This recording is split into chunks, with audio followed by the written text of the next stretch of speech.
The Colt Anaconda really missed out on the initial craze for the .44 Magnum, and it was a big gun that came out just a little too late. The Colt Anaconda falls in the pantheon of the Colt snake gun series. The Diamondback, the Python, the Cobra, and the Anaconda all represent various models of Colt double-action revolvers.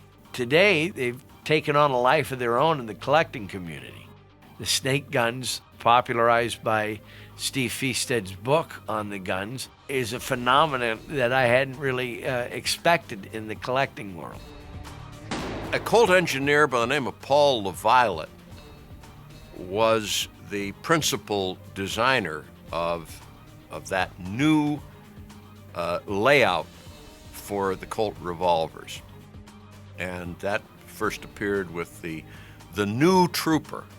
And LaViolette worked out a design that included a transfer bar and internal parts that could be investment cast or machined easily on profiling machines.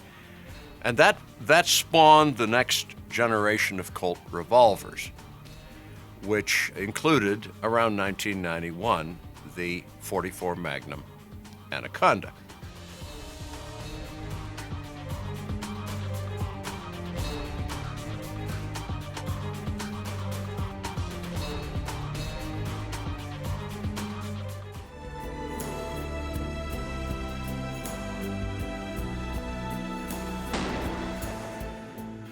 So the Anaconda was made from 1990. We tested the gun in 1991, and even then we didn't have nice things to say about the gun. We kind of questioned why it was introduced at all, because the world was moving to double-action semi-automatic pistols. The .44 Magnum had been out from Smith Wesson and from Ruger for some time. So why did Colt choose to do this gun? And they chose to do it really not that well. In particular, the return spring made the trigger very gritty. And for a gun that cost $540 in 1990, that's not something you really wanted.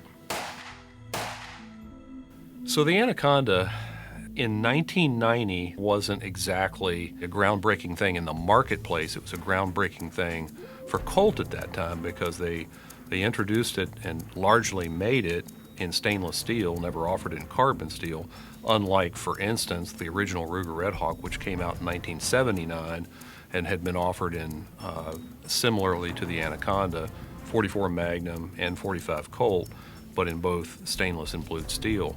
The Anaconda had the appearance of a new service or a large King Cobra style gun, but with a ventilated rib appearance of the Python. So it combined all those classic Colt aesthetic touches that made people instantly recognize it as a Colt. Inside, the Anaconda is not a Python. When you look inside the gun, you'll see that it has a coil mainspring, and it also has a transfer bar safety. The Anaconda was really just an upsized Colt Trooper Mark III, which of course was Colt's standard double action in that era. So it doesn't quite have the panache of the Python. The gun does have a fully lugged vent rib barrel. Standard was 6 inches, but it was also done with 4-inch barrels, as well as a limited edition of 5-inch barrels. The Anaconda was just a big, heavy gun, and when you went to shoot it, that 53 ounces was just fine.